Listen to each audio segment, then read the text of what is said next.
Las maestras y los maestros toman una posición política frente a los acontecimientos y a los fenómenos educativos en la sociedad y en la entidad mexiquense.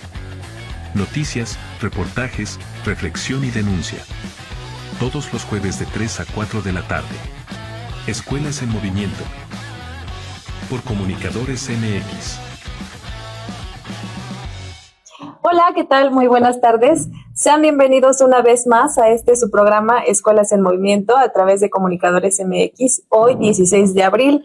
Nosotros somos Óscar Hernández y Jessica Fuentes y el día de hoy tenemos una preocupación muy grande, motivo de nuestro programa, ¿verdad, Óscar? Sí, pues bienvenida, Jessica, bienvenidos quienes nos acompañan en este momento y quienes nos verán, nos escucharán posteriormente. Muy buen provecho para quienes están comiendo. Vamos a dar comienzo ahora con una temática especial, algo muy preocupante porque en medios de comunicación, porque es un día a día que las maestras y maestros estamos viviendo, no solo en nuestra entidad, en el Estado de México, todo el país y otros países del mundo. Vamos a dar cuenta de noticias realmente alarmantes.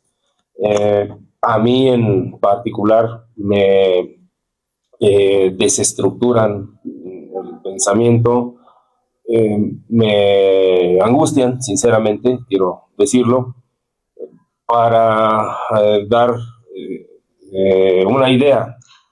En el municipio de La Paz, muy cerca de la Prepa 55, de nuestros lugares de trabajo, de nuestra región, en octubre del 2022, una maestra es atacada con un cuchillo por un chico de 11 años. Apenas el 12 de febrero del 2026, en la secundaria 324 de la colonia La Conchita, en la delegación Tláhuac, un chico de 15 años apuñala a un compañero, lo lastima, lo deja muy mal herido con un arma blanca. En el CCH Naucalpan de la UNAM, un chico de 16 años atacó a un maestro también con un arma blanca dentro del salón de clases. Esto fue en mayo del 2025. En Chimalhuacán, un chiquito de 11 años atacó con un cuchillo a una maestra porque le llamó la atención. Esto fue también en el 2022. Solo estoy diciendo algunas noticias que se dan a conocer de estas, de las que se ven apenas buscas en el internet, pero hay mucho que pudiéramos anunciar de nuestro Oscar, entorno, de nuestras escuelas. Habría que comentar que nos costó un poco de trabajo titular el programa, ¿no? Titular el programa porque, no podemos únicamente centralizar o enfocarnos a la comunidad INSEL, por ejemplo, sino que estos actos de violencia no solamente son hacia maestros y maestras, sino también a compañeras y compañeros dentro del aula de trabajo. Sí, vamos a referirnos al tema de la violencia horrorosa en las escuelas. Cuando digo horrorosa me refiero a no la violencia cotidiana o simbólica, que la hay, que la existe, el bullying, maltrato a través del lenguaje. Incluso se han visto ya muchos videos, incluso en las redes sociales, donde los compañeros utilizan la violencia como medio para enfrentar sus problemas, ¿no? Para, solucionar las diferencias que tienen con el otro. Como si se solucionaran. Ajá. Sí, muy frecuente que los chicos comparten, adolescentes de secundaria, de bachillerato, comparten sus videos en donde se están violentando a la comunidad, y en muchos casos es una forma de divertirse, una forma de pasar el tiempo. ¿Qué está pasando? ¿Qué ocurre? ¿Cómo nos sentimos? Y para esto vamos a tener a nuestras compañeras, sí, así es, Oscar, psicólogas, ellas orientadoras de la Prepa 55. Sí, así vamos a contar con la presencia de la compañera Angélica Torres Arellano y la compañera Rosalía López García, quienes son compañeras de la Prepa. Pues vámonos directo a la entrevista. Vamos.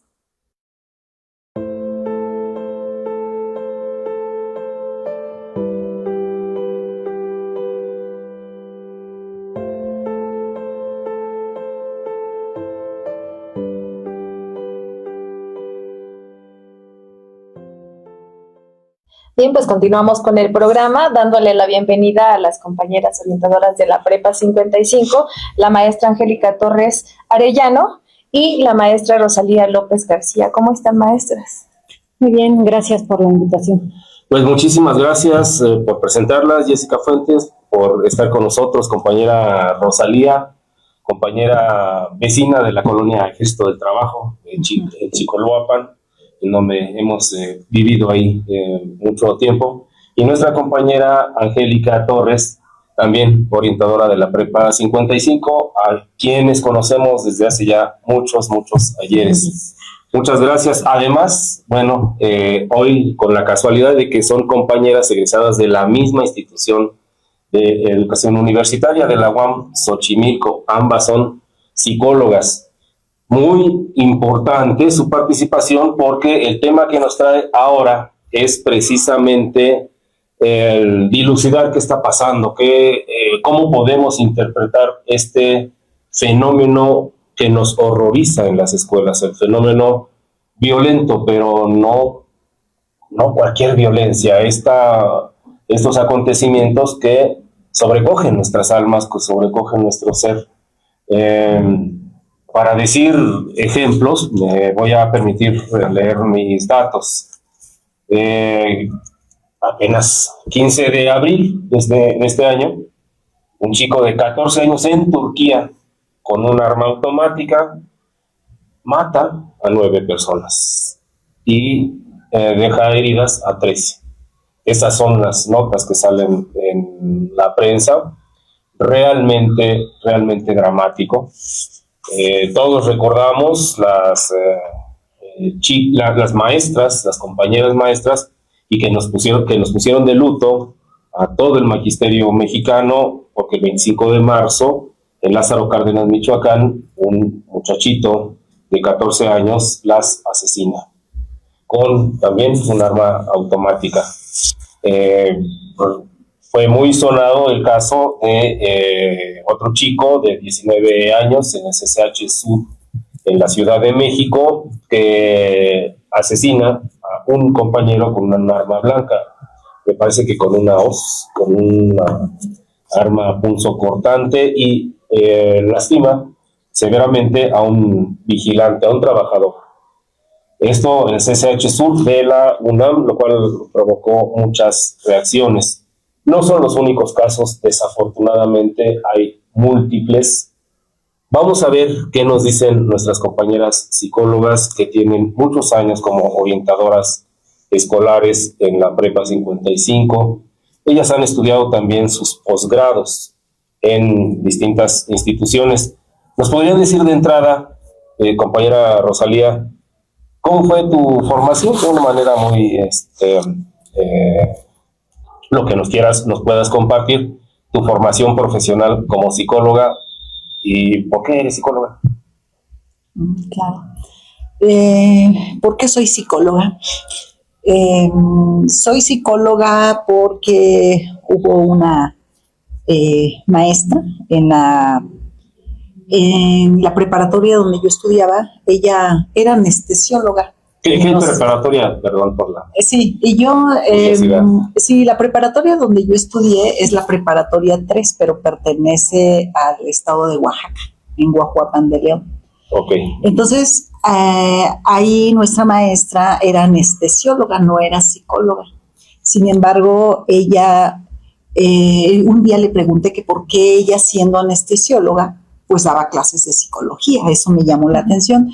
Entonces ella mencionó que cuando ella inducía a sus pacientes a dormirse para la operación, ella aplicaba la psicología.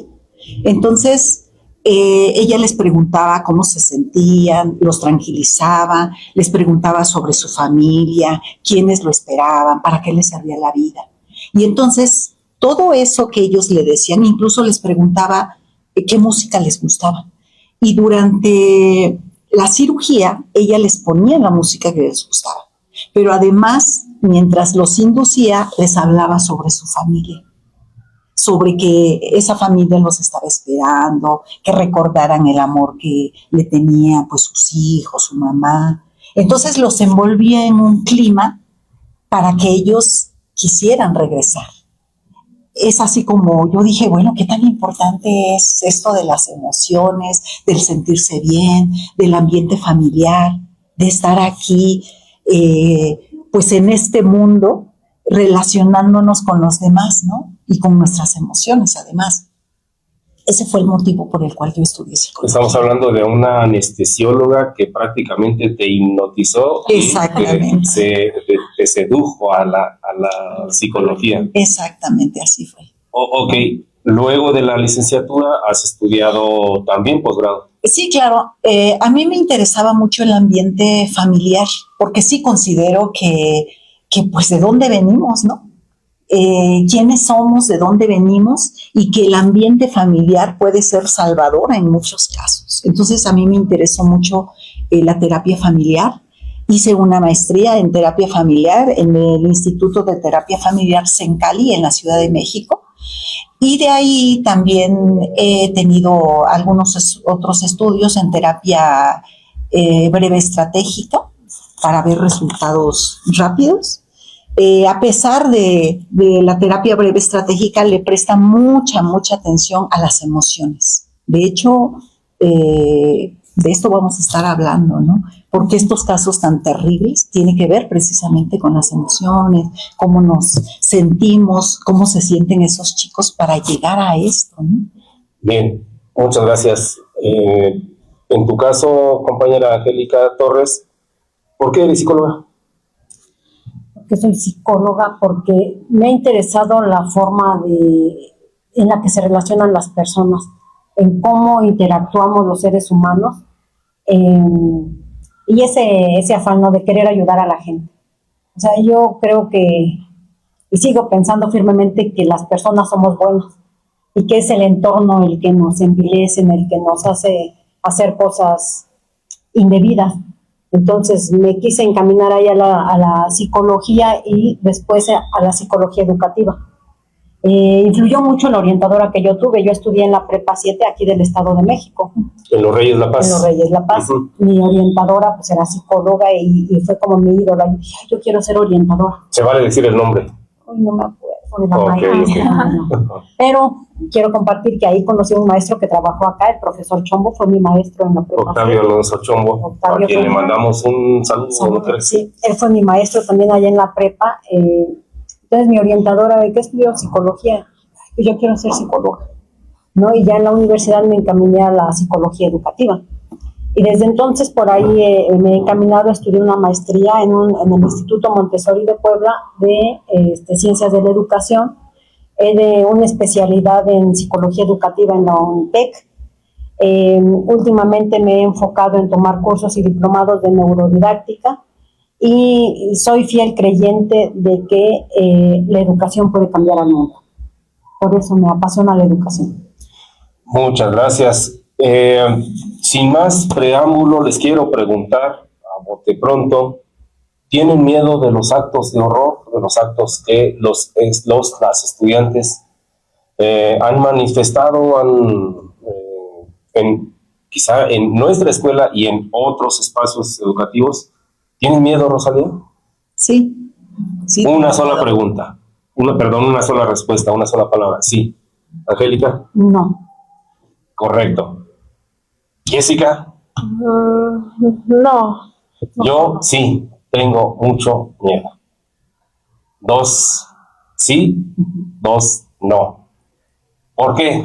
¿Por qué estas diferencias? ¿A qué se debe nuestro miedo o a qué se debe que no tenemos miedo? Ínceles. Vamos a hablar de los ínceles porque es una palabra que ha estado en la atmósfera de los medios de comunicación. ¿Qué son los ínceles? Angélica, Jessie, ¿nos puedes orientar? Parece que no es una palabra propiamente mexicana. No, claro, son iniciales de la traducción en inglés, que quiere decir celibato involuntario. Estas personas que no han tenido contacto sexual porque se sienten rechazados. Celibato involuntario. No es porque yo quiera ser célibe. O sea, no es que yo quiera estar sin tener relaciones sexuales. Es que es involuntario. Es porque yo no he tenido una oportunidad. Esos son los ínceles. Y a esto se le atribuyen algunos de los casos de este tipo de horrorosos actos de violencia en las escuelas. Compañeras, específicamente Rosalía, ¿has visto algún caso de ínceles en tu trayectoria profesional, en la escuelas donde has trabajado? Sí, Okay. sí he visto este tipo. No pertenecen al grupo aún, porque este grupo pues es nuevo, apenas se está dando a conocer. Sin embargo, sí he percibido este tipo de casos, este odio que sienten hacia las figuras femeninas, este odio que sienten hacia los demás responsabilizándole de su situación, y tiene que ver con lo que sienten, pues. ¿De qué edad son las personas, chicos, supongo, varones, o chicas también? Sería bueno que nos digas, ¿en qué edad ubicas a estos casos que tú has mirado? Bueno, generalmente los he ubicado en la adolescencia, aunque también estos mismos adolescentes refieren que desde niños empezaron a sentir, y tuvo que ver pues con sus relaciones iniciales, en este caso con la madre, con la abuela, con las maestras, ¿sí? Entonces viene siendo como una cadena que tiene historia. Angélica, tú has mirado, has estado en contacto del lado de una íncel. No he tenido contacto. Sin embargo, este término que digo es de reciente Acuño aquí en nuestro país, sí ya está llegando a los pasillos de nuestra escuela. Sí. Ya los estudiantes están haciendo mención de ese fenómeno, y pues esto también gracias a las redes sociales, ¿no? A lo mejor no alcanzan a entender mucho, sin embargo, si esta información llega con alguien que se siente vulnerable, que está en esas características, pues claro que van formando agrupaciones. ¿Por qué? Porque lo que los adolescentes necesitan es identidad, necesitan un respaldo de sus propios compañeros para sentirse parte de, y ese es un problema. Aquí la maestra Rosalía, pues ella tiene muchos años de experiencia dando terapia. Es una compañera que aquí en la preparatoria desde hace ya algunos años se encarga de dar acompañamiento psicológico a estudiantes que lo solicitan. Entonces, dentro y fuera de la escuela, ella se dedica a este asunto de terapia, y es donde pues ha recibido esta información, ¿no? De manera más precisa. Claro, otro dato que considero que es importante, muchas veces la relación que estos chicos tienen también tiene que ver con la figura masculina. Esta a su vez, la figura masculina, hablando mal de las mujeres, odiando a la esposa que lo abandonó, odiando a las mujeres en general. O sea, de alguna forma sí va siendo aprendido, ¿sí? Y se va dando pues de generación en generación. Y si es que no se trabaja en terapia, pues infinitamente va a seguir sucediendo, a menos que el chico haga conciencia y quiera un cambio. Mencionamos 3 casos bastante conocidos, mediáticos, que ponen en alerta a cualquier persona, a los propios gobiernos, en distintas naciones se están poniendo en alerta, e incluso se ha hecho ya una serie que se distribuye en Netflix, si mal no recuerdo, adolescentes, que versan magníficamente la cinematografía sobre el tema. O sea, está incrementándose esta observación que se hace al fenómeno. Rosalía, tú dijiste, yo sí tengo miedo. ¿Por qué el miedo? ¿Se puede explicar? ¿Tiene alguna posibilidad de que nos digas, hay alguna posibilidad de que nos digas de dónde surge este miedo? Porque tiene mucho que ver también con la persona que lo percibe, en este caso tú. Claro. ¿Por qué el miedo? Tengo miedo porque considero que al final de cuentas todos como humanos estamos inmersos dentro de las emociones, y entonces cuando este tipo de violencia tiene que ver en cómo se sienten los chicos, las personas y cómo vamos a responder frente al otro, ¿no?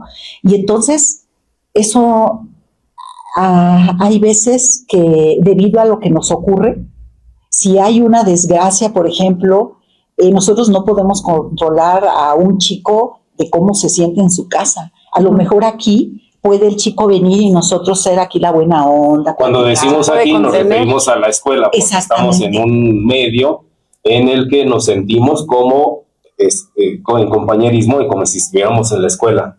Este estudio lo sentimos como parte de nuestra escuela. Creo que por eso hago esta aclaración. Sí, claro. Entonces, esas cosas no las podemos controlar. Correcto.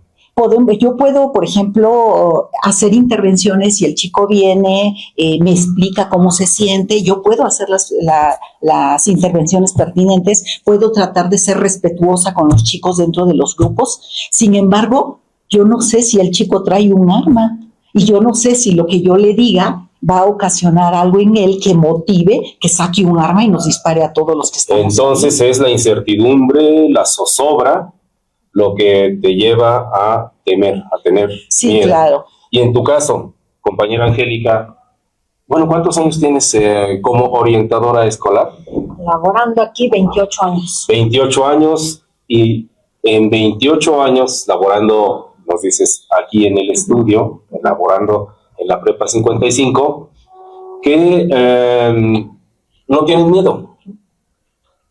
Porque la diferencia, ¿en qué radica la diferencia con una compañera que tiene la misma, el mismo periodo de tiempo trabajando? Ella sí, tú no temes. Ella teme porque hay incertidumbre, porque hay zozobra. En tu caso, no temes. ¿A qué lo atribuyes? Creo que la relación que he construido con los estudiantes durante todos estos años me ha ayudado a tener una empatía con ellos. La comunicación que tengo con ellos es una relación muy respetuosa, me sé los nombres de ellos, les hablo, sé algunas aficiones, algunos gustos. Entonces esa cercanía me da la confianza que puedo platicar con ellos, que puedo estar cerca de ellos. Hace poco tuve un caso extremo, el caso de un chico que tiene un problema de salud mental fuerte, en donde ya había señales muy fuertes de que necesitaba atención especializada, se le brindó. Y este chico, en una actividad que realizamos, al final me dijo: maestra, ¿me puedo dar un abrazo? Se acerca, me abraza. Siento cómo él se contiene de apretarme fuerte porque sus músculos se le sentían muy tensos. Gracias, maestra, me dijo, pero así conteniéndose, agradeciéndome porque la actividad que hicimos le había gustado mucho. Entonces, yo me sentí bien, sé cuál es la situación, sé que si no hubiese estado atendido este chico, que la maestra Rosalía justamente atendió, si no hubiera estado atendido, a lo mejor se hubiera dicho: yo no me le quiero ni acercar. Sin embargo, esa contención que le dio la maestra Rosalía, el trabajo que hicimos como equipo en la institución, ayudó a mí me ayuda a sentirme seguro. O sea, no sé si es bueno o malo, pero yo creo que siempre pienso bien de la gente. Entonces eso me ayuda a no sentir miedo. Qué interesante fenómeno. Dos personas formadas en la misma institución universitaria, con la misma antigüedad, digámoslo así, en el puesto de orientación escolar, con dos maneras distintas de percibir el fenómeno del horror de la violencia en la escuela. Vamos a pasar a el siguiente segmento. Continuaremos con otras preguntas. Vamos a una breve pausa. Vamos a una breve pausa mientras nos comparten imágenes nuestras compañeras. Vamos a ver las imágenes.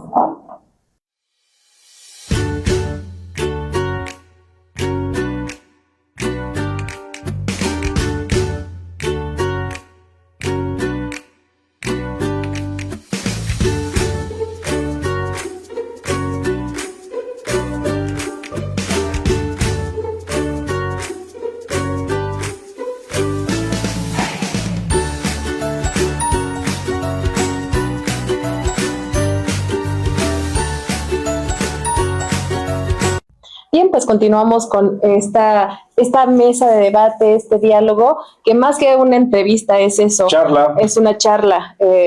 Bueno, hemos observado ya en algunos de los casos que Oscar nos comparte, y vemos que la violencia, estas formas de violencia son emitidas por estudiantes, pero no solamente están enfocadas a las y los maestros, sino también a compañeros y estudiantes, ¿no? Compañeras y trabajadores a chicas, o mujeres, como nos señala Rosalía. Sí, así es. Bueno, entonces en el caso de los ínceles, ¿no? Que es sí, claro. un digámoslo así, sector muy específico. Así es. Bueno, si rompemos un poco con esto de los ínceles o de la temática del íncel, bien, entonces también vemos que estudiantes varones también atacan a estudiantes varones, ¿no? Y a lo mejor no necesariamente deba ser porque es un íncel, sino que hay otros factores de fondo. Esos factores corresponden muy probablemente a todo el trasfondo que el estudiante vive. ¿Cómo creen ustedes, compañeras, que influye su entorno, no solamente físico de las personas que lo rodean, sino también el digital y el anonimato que hay en las redes sociales, ¿no? Que ellos hacen las redes sociales de esta comunidad incel, que no se sabe de quién es, que no se sabe, pero empiezan a subir contenido. ¿Cuál es la influencia que esto tiene, tanto el entorno físico como el entorno digital?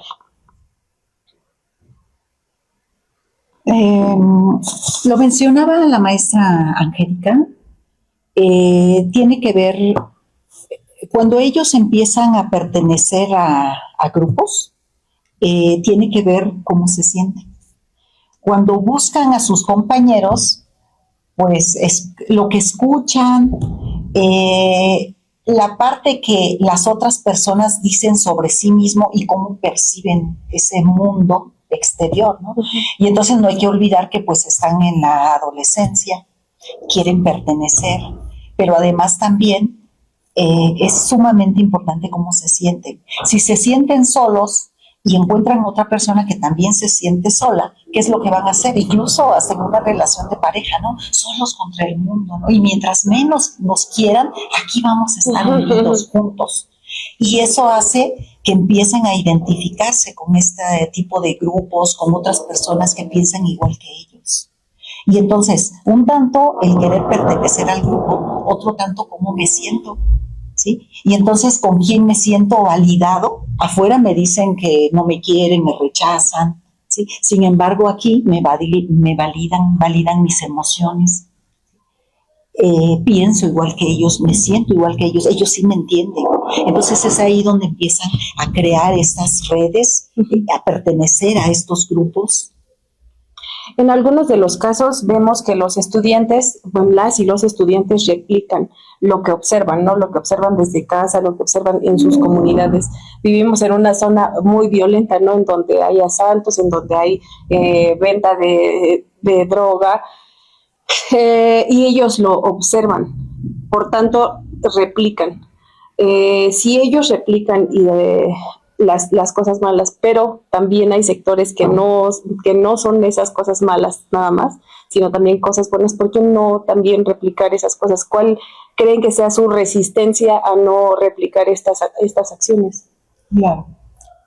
¿Quieres comentar? Me parece que son muchos factores. El asunto de la violencia es multifactorial y no es un asunto exclusivo de las escuelas. Vivimos en un entorno social.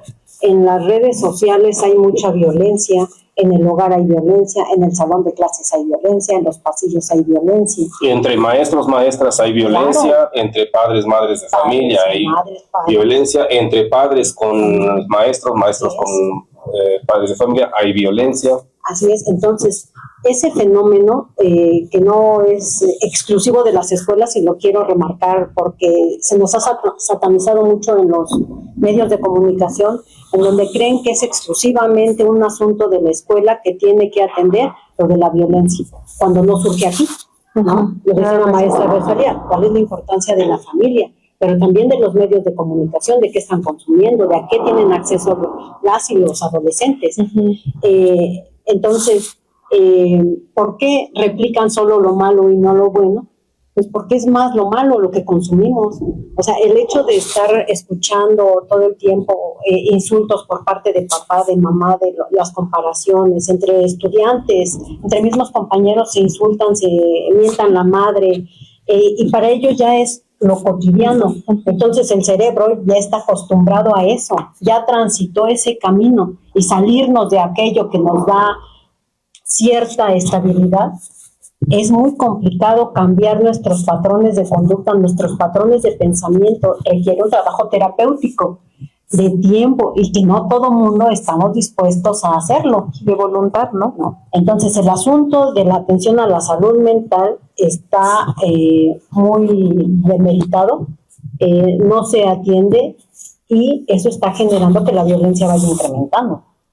Entonces son patrones aprendidos que si no hay un trabajo terapéutico no vamos a salir de ahí. ¿Y en qué medida podría repercutir a estas acciones la sobrecarga de los grupos, la falta de los límites en cuanto a los docentes con los estudiantes, o la ausencia que nos dice del vínculo que hace el estudiante con el maestro y viceversa?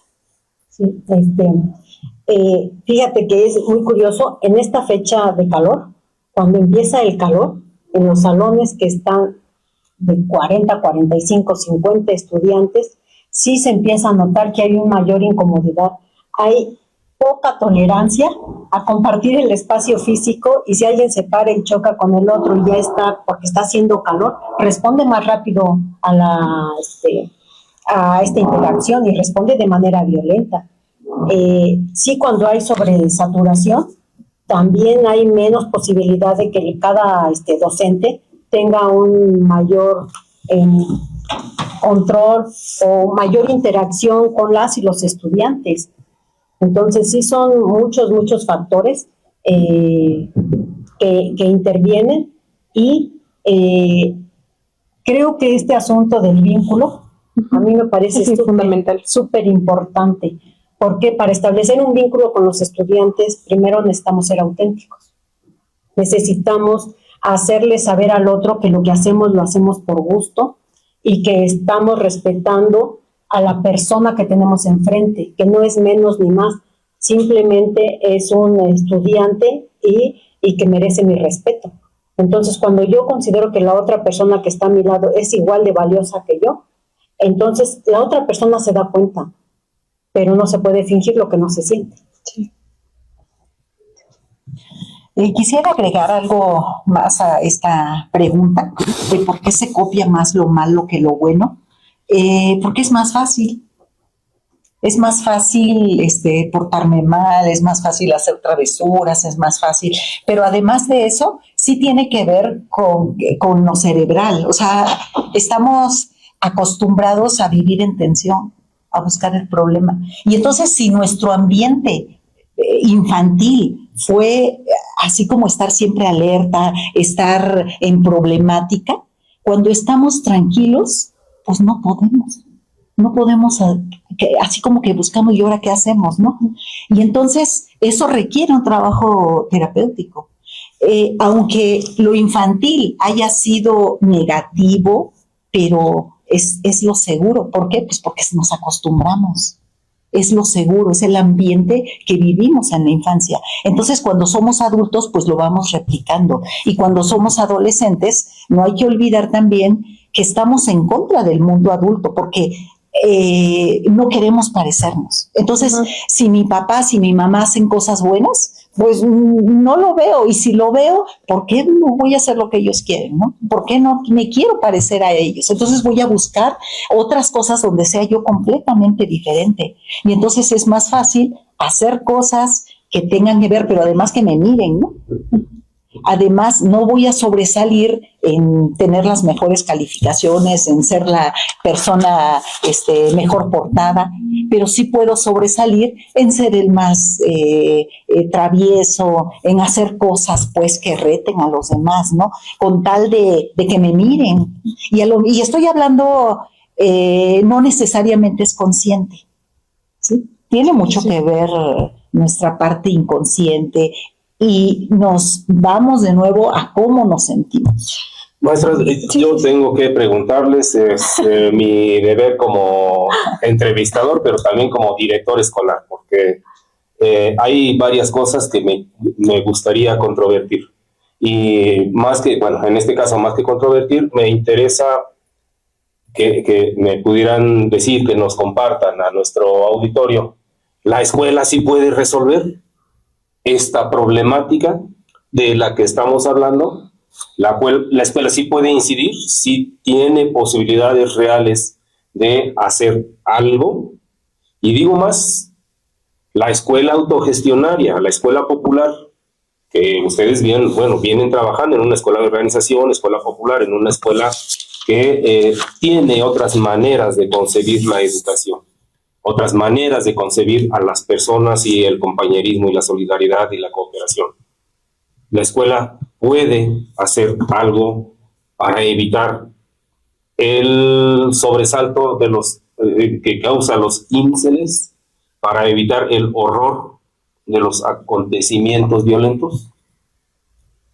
Yo considero que sí puede hacer. Okay. Sí puede hacer. ¿Desde dónde puede hacer? No hay que olvidar que los humanos estamos en ambientes sistémicos. Y si bien es cierto que quizás los chicos vienen de un ambiente familiar donde no fueron reconocidos, donde ellos se sienten mal, pero este ambiente escolar, al menos que sea seguro. Al menos que aquí puedan encontrar un poquito, que les mostremos una parte diferente a lo que han vivido. Y desde ahí sí podemos incidir. ¿Y cómo podemos hacerlo? En el trato, en mirarlos como personas, en a lo mejor preguntar, oye, ¿estás bien? Oye, ayer vi que te lastimaste, ¿cómo sigues? ¿Sí? En escuchar. Yo creo que sí se puede hacer y tiene mucho que ver la actitud que nosotros tenemos y no necesariamente vamos a justificar y si es grosero vamos a decir, ay, hay que justificarle todo. No, sino dentro de los límites claros que es la institucional, sí decirles por qué razón. Incluso hasta ellos mismos, cuando saben que se portaron mal, lo reconocen. Hasta ellos mismos luego a veces se ponen sus sanciones. ¿Por qué? Porque hay reconocimiento, pero además se le está tomando en cuenta. Eso es sumamente importante. Creo que es una planteamiento con el que coincidimos, o sea, plenamente. Sí. Yo te agregaría a esta idea, Angélica, más específicamente, la escuela, ya sabemos, puede incidir mediante estos estilos de trabajo, estos comportamientos que son empáticos, que son amorosos, que son de dulzura, que son de afecto. Y en términos curriculares, tenemos un plan de estudios oficial definido por la SEP, adecuado por la Secretaría de Educación del Estado de México y aplicado, aterrizado en las aulas con horas clase, con 12 maestros por grupo que tienen que calificar, que tienen que asentar calificaciones, que tienen que aprobar o reprobar. Curricularmente es posible incidir. El currículum oficial, el plan de estudios oficial está hecho para incidir en estos problemas. Actualmente me parece que se está haciendo un intento. Okay. Este asunto de la salud emocional relativamente tiene poco que se empezó a trabajar en las aulas. Sin embargo, me parece que en la Prepa 55 tenemos la total libertad para poder modificar, adaptar, incluir temáticas acorde a las necesidades que se van presentando. Pero me parece que la manera más simple de que podemos incidir es lo que dijo la maestra Rosalía, el asunto del trato, de aprendernos su nombre.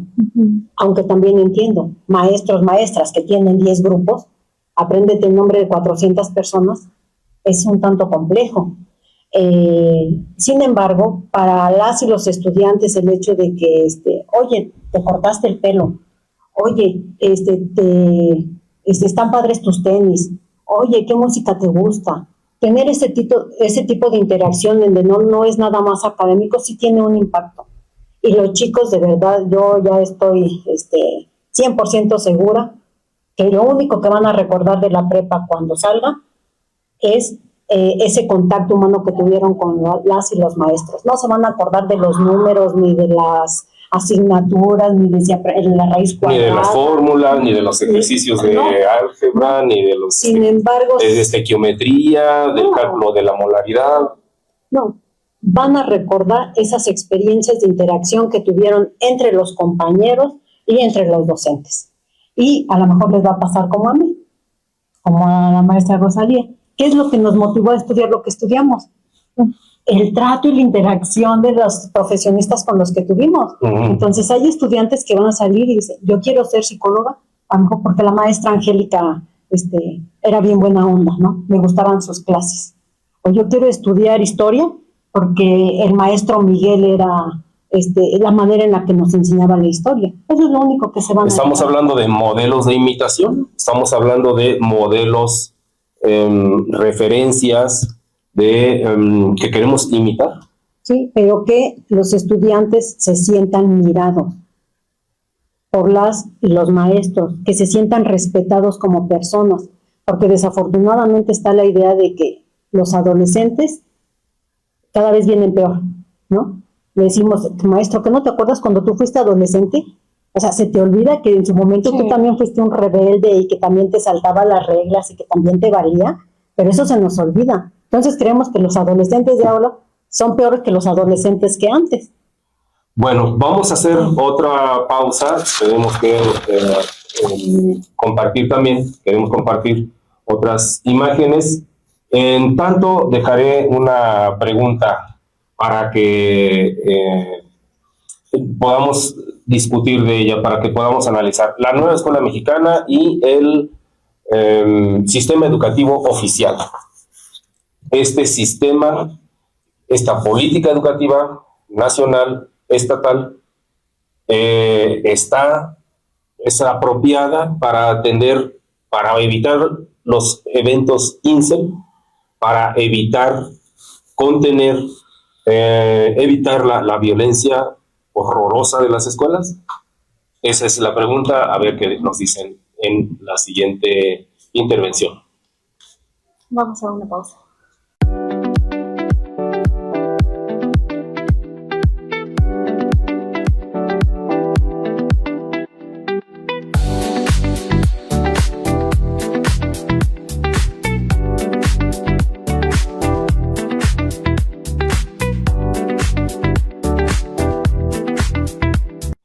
Pues estamos nuevamente con ustedes. Buen provecho para quienes están comiendo. Vamos a recordar, Escuelas en Movimiento tiene la pretensión básica de dar a conocer aquellas experiencias y proyectos de las escuelas populares, de las escuelas autogestionarias en el Estado de México o en otras entidades. Están con nosotros, qué bueno, nuestras compañeras Rosalía y Angélica, ellas dos psicólogas, orientadoras de la Prepa 55, y estamos hablando sobre el fenómeno INCEL, sobre el fenómeno de la violencia que causa horror en las escuelas, de las que muchos hemos escuchado y aquí particularmente hemos vivido con las experiencias de nuestras compañeras, de quienes estamos también como entrevistadores. Hay quienes tienen miedo, hay quienes no tienen miedo, hay quienes están observando que el plan de estudios oficial está empezando a tomar en consideración esta otra esfera del saber humano, de la emocionalidad, más bien del fenómeno humano que es la emocionalidad. Pero vamos a la nueva escuela mexicana. ¿Qué nos dice la nueva escuela mexicana sobre estos aspectos de la vida de los adolescentes? Porque tiene una interpretación de los adolescentes. En la Prepa 55 particularmente consideramos que la escuela, la preparatoria y el bachillerato debe servir, en la metodología 55, debe ser útil para el cómodo tránsito de la adolescencia a la adultez. Es una lógica distinta al sistema educativo oficial. ¿Qué nos dice la nueva escuela mexicana? ¿Está tomando en consideración? ¿Tendrá utilidad? ¿Es pertinente para lo que estamos viviendo, particularmente en nuestras escuelas, en nuestras regiones, con nuestra población estudiantil? ¿Es pertinente en términos de esta violencia que causa horror? Considero que está haciendo intentos. Está haciendo intentos. Está haciendo intentos en dos vertientes. Una de ellas es en la creación de nuevas asignaturas, ¿no? Educación integral en sexualidad de género, derechos humanos, humanidades. Pero crear asignaturas equivale a hacer modificaciones en el comportamiento de las personas. Pudiera ser. Okay. ¿De qué depende? De otros factores. Uno de ellos es la capacitación docente. Sí oferta el gobierno, sí oferta cursos a distancia, algunos presenciales. ¿Para qué? Para que las y los docentes estemos preparándonos para saber cómo aterrizar todos estos planes. Sin embargo, a mí me parece que el mayor conflicto que tenemos es la falta de voluntad. Y eso es la pregunta, ¿los maestros sí aceptan esas ofertas de gobiernos, de instituciones, de escuelas, para tener más elementos, más información, para tener otras experiencias de enseñanza-aprendizaje para nosotros mismos? De manera voluntaria, no. Okay. Se necesita hacer un poquito de presión para decirle, compañero, compañera, necesitas capacitarte, hay esta oferta, hay esto, hay lo otro, para mostrarles las alternativas. Sin embargo, si no hay una modificación por parte de las y los docentes, la materia que sea, la asignatura que sea, la UAC que sea, como le quieran poner, no va a funcionar. Es un trabajo interno, de reflexión, de vocación. O sea, ahí es donde yo insisto en que si yo no me doy cuenta que la persona que tengo es valiosa, aunque sea adolescente, porque a veces satanizamos a los adolescentes, entonces no vamos a avanzar. Rosalía, en la nueva escuela mexicana se pone a la comunidad como centro de los procesos educativos. ¿Qué implicaciones tiene eso para el fenómeno INSE, para el fenómeno de la violencia, de la fuerte violencia o de los actos de horror violentos en las escuelas? ¿La comunidad tiene alguna relevancia? Perdón, no entendí la pregunta. Ok. Decía que la nueva escuela mexicana le da mucho valor a la comunidad. Cuando hablamos de comunidad, estamos hablando de lo que nos rodea a la escuela y a las poblaciones y a las personas que se agrupan, que son parte, ya sea de estudiantes, profesores o padres de familia o las poblaciones circunvecinas. Esta comunidad es el centro del desarrollo educativo, según la nueva escuela mexicana. La comunidad puede tener algún papel para mitigar, para evitar los actos de horror violentos.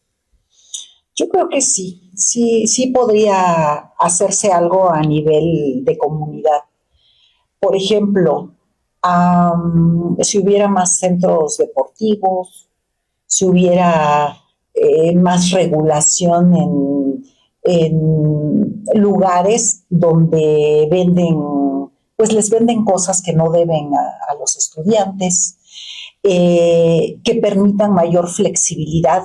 A lo mejor hubiera más ambientes de recreación para los adolescentes, como más sano, pues, el asunto. Fíjense que mi pregunta justo iba relacionada a eso, dado que es un problema que nos compete a todos, no solamente a la escuela, sino también a la comunidad y a las familias. Justo me intrigaba, pues, ¿qué podrían hacer incluso desde los hogares, los padres de familia, las comunidades, pues para que estos índices de violencia bajaran, ¿no? Disminuyeran? Y bueno, otra de las preguntas podría ser que hay un plan integral, ¿no? Que se está poniendo en marcha, en el que se han creado nuevas escuelas. ¿Cómo este plan podría también el plan integral incidir del Oriente, sí, del Estado de México? ¿Cómo este plan podría incidir también en esta baja de violencia, ¿no? Como política pública, federal, estatal, municipal. Pues yo considero que sí es muy importante, porque este asunto de la comunidad en algún momento funcionaba, porque era la misma comunidad la que cuidaba a los hijos de las otras familias. O sea, no nada más eran mis hijos, sino yo cuido a los otros, les podía llamar la atención, sí, y me hacían caso, y no me iba a pelear con la mamá porque no le diga nada a mi hijo para regañarlo solo yo. Entonces se dejó de dar esa autoridad a la gente, pero además el fenómeno de que las familias tienen que salir a trabajar 2-3 horas de distancia, en donde los hijos están solos, en donde en las comunidades están llegando gente de diversos lugares, de diversos estados, y entonces ya no confío en el vecino. Yo no sé si mi vecino es un delincuente, si mi vecino es un asesino, si tiene autopartes robadas en su casa. Entonces ya no hay esa confianza. Entonces las mamás, los papás prefieren que los hijos estén en casa encerrados en las redes sociales con el celular, que estén afuera o que alguien les ofrezca droga o que ellos se estén metiendo en problemas. A nosotros nos tocó esta época en la que salíamos a la calle a cualquier hora a jugar canicas, a jugar fútbol, a jugar encantados, a jugar valero, a bolillo, podíamos interactuar con los vecinos y había plena confianza. Hoy no sabemos si el vecino tiene una casa de seguridad. Entonces las condiciones han cambiado. A mí me parece esto muy importante. Estamos por terminar el tiempo de nuestra entrevista, pero no quisiera irnos, que nos vayamos sin una reflexión que quiero compartir. Podemos atribuir estos actos horrorosos a una persona, la causante de muertes. Pero, como bien aquí se ha expresado, este chico tiene una familia que tiene un arma, o 2 o 3, familia que por alguna razón le posibilitó el uso de esta arma, familia que tiene un padre que odia posiblemente a las damas, a las mujeres, que tiene una visión del mundo, una escuela que puede tener previsto cómo actuar ante escenarios de este tipo, no lo creo, o que puede estar desprovista completamente de posibilidades de contención. No es sencillo abordar este fenómeno, hay que mirarlo en la complejidad y no podemos evitar politizar esta condición. A mí me parece que cuando nos referimos solamente al hecho psicológico, al comportamental, al comportamiento, al acto del chico, ya estamos parcelizando, estamos minimizando una problemática que se deriva de una sociedad que está enferma, de una civilización que históricamente no ha cumplido con su papel de humanizarnos, que nos separa y que nos individualiza, que nos hace ajenos a los demás, pero además que nos pone modelos que son terribles, un Trump, gobernantes que son genocidas y que en el ejercicio del poder político están matando naciones, que están asesinando a miles, que están haciendo uso del poderío militar para someter a su voluntad, aduciendo la democracia, aduciendo la paz, aduciendo a Dios, para matar. Entonces, los modelos que tenemos en esta sociedad no son precisamente aquellos que nos humanizan, todo lo contrario. Los modelos que tenemos en los gobernantes no son precisamente los de la solidaridad, la cooperación y las del buen vivir, todo lo contrario. Los modelos que tenemos en las familias, en el municipio, en nuestra comunidad, no son precisamente los de la sustentabilidad, del buen vivir y del respeto al otro, todo lo contrario. Entonces, la escuela tiene un papel mucho más allá que la simple atención psicológica. Es una cuestión que a mí me parece no podemos dejar de lado. Despolitizar la condición del comportamiento me parece que es sesgar y mirar una hojita del gran árbol que está en la selva y la selva se está quemando. La selva se está extinguiendo. En este sentido, me gustaría que hiciéramos alguna última reflexión del fenómeno incel y del fenómeno de la violencia que causa horror. ¿Qué nos puedes decir más todavía? ¿Qué les podemos decir a aquellos chicos y chicas que en su emocionalidad necesitan un mensaje, una palabra, necesitan una idea para tranquilizar su corazón y mirar de otra manera para evitar el uso de la violencia? Bueno, pues yo quiero finalmente, nada más terminar diciendo que en la Prepa 55, por lo menos yo sí estoy preocupada porque el bienestar de las y los adolescentes se esté trabajando de manera permanente. La Prepa 55 tiene que ser un lugar seguro en donde ustedes puedan dejar a sus hijos con la tranquilidad de que van a estar bien. Ustedes, chicos, chicas, pueden elegir a la Prepa 55 con la certeza de que aquí los vamos a atender. Y me parece que si un chico, dos chicos salen de la Prepa 55 y nos recuerdan con cariño, estamos haciendo bien nuestro trabajo. Qué bonito. Compañera Rosalía. Muy bien. Pues yo quisiera decir que no solo es un camino, sino hay varios caminos. Okay. Y en ese camino podemos buscar el acompañamiento de alguien, a lo mejor permitir el acompañamiento de un adulto, de un profesor, del director, ¿no? Y que en esta preparatoria pues estamos abiertos para escuchar. Y si esa puerta que van y tocan no se abre, pero hay muchas más que pueden tocar hasta encontrar a la persona adecuada que puede brindar ese acompañamiento. Muchas gracias. ¿Qué nos dices, Jessica, para reflexionar? Pues justo esto de la atención y los vínculos, crear vínculos, y nosotros queremos que nuestro mensaje sea transmitido de una manera óptima, pues tenemos que crear cierto vínculo con los y las estudiantes. Creo que muchas ocasiones en las que se da este tipo de conflictos justo es por la falta de atención, y la atención no nos quita nada de tiempo, no ofrecerla, escucharlos. Justo como dice la maestra Araceli, hay muchos caminos, y creo que, pues sí, o sea, si alguien no está por completo dispuesto a escucharte, pues ya vemos quiénes sí, no sabemos quiénes podemos apoyarte, a lo mejor no de manera psicológica, porque yo no soy psicóloga de formación, pero a lo mejor sí escuchándote, ¿no? Sí dándote una mano y pues dándote algún consejo, ¿no? Oscar, nos decías, ustedes tienen miedo, nos preguntabas. Nosotras no, ustedes sí. ¿Por qué sí tú sí tienes miedo? Qué bueno que haces esta pregunta para finalizar mi intervención y pasar a la cápsula de la compañera Rocío de Educación Ambiental. Yo sí tengo miedo porque no estamos preparados para afrontar esta condición.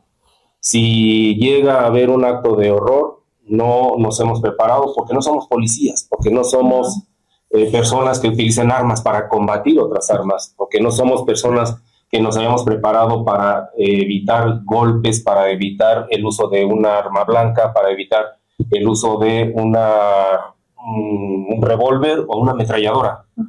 No estamos preparados para ello, y pienso que tenemos que hacerlo, no con armas, sí con el afecto que ya aquí se ha manifestado, sí con la cooperación para cerrar filas en toda escuela autogestionaria y en toda escuela de este país y de todos los países. Cerrar filas en torno a ¿qué? En torno a la vida, en torno al afecto, en torno a la posibilidad de cambiar, de transformarnos y de arribar a un nivel mayor de civilización humana en contacto y con respeto de la naturaleza. Pienso que ese es el camino. Se nos fue el tiempo. Muchísimas gracias, Rosalía. Qué bueno que te escuchamos. Muchísimas gracias, Angélica. Gracias, Jessica. Vamos a nuestra cápsula de educación ambiental y nos vemos la próxima con otra temática también bien interesante. Hasta la próxima. Hasta la próxima. En el plantel Miravalle de la Universidad Nacional Comunitaria se abrió nuevamente el Círculo de la Palabra, ese espacio donde la voz se convierte en raíz y la raíz en horizonte. Se llevó a cabo un coloquio más, y en él los estudiantes mostraron con orgullo los avances de sus proyectos comunitarios. Cada exposición fue un latido que recordaba que el conocimiento no se encierra en muros, sino que se expande hacia los territorios, hacia las comunidades que esperan alternativas vivas. Allí En cada propuesta se dejó evidencia del compromiso social que cada uno guarda con su tierra, con su gente, con la memoria que lo sostiene. Hubo proyectos que hablaron del manejo responsable de los residuos, como si cada desecho pudiera transformarse en semilla de conciencia. Otros se centraron en estrategias de aprendizaje, recordándonos que enseñar es también inventar caminos nuevos para que la infancia y la juventud florezcan en saberes. Se presentaron iniciativas que dialogan con el medio ambiente, con la cultura, con la identidad, con la justicia social. Cada proyecto fue un puente tendido entre la teoría y la práctica, entre la universidad y la comunidad, entre la esperanza y la acción. El coloquio fue un río de saberes que demostró que desde lo local se pueden abrir caminos de solución,